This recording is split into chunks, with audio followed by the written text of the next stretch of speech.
All right.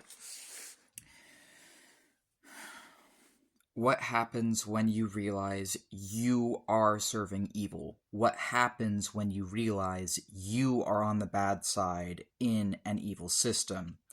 I know what happens because that was the first 22 years of my life. That's why I have DID and CPTSD on top of my autism. I didn't grow up in what people think of when they think of an abusive family in my country. In fact, I grew up in the opposite of what most people tend to think of when they think of an abusive family in my country.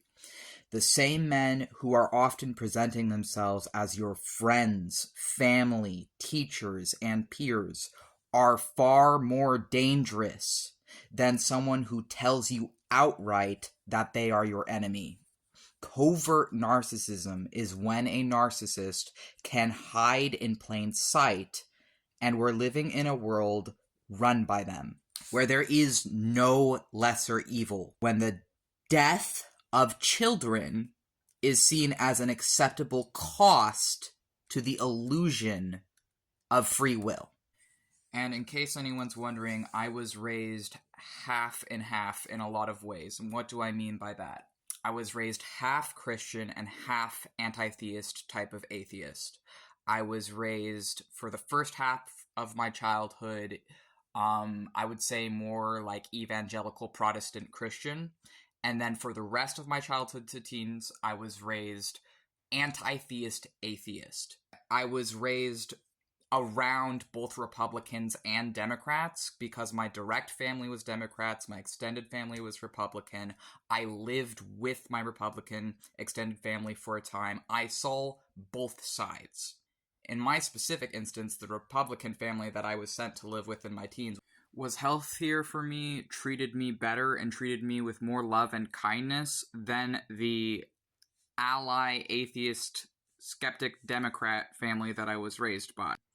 And I say this as a transgender and autistic person because when I was living with my Republican family, they were not essentially treating me like scum, like trash, like I should just die for existing. Whereas in my progressive ally atheist family that I was raised in, they treated me like I should just die for being autistic and trans, and like I would never ever be good enough for anyone. And that's because I was raised by a narcissist. And narcissists are across all political spectrums, are across all faiths or lack thereof, are everywhere.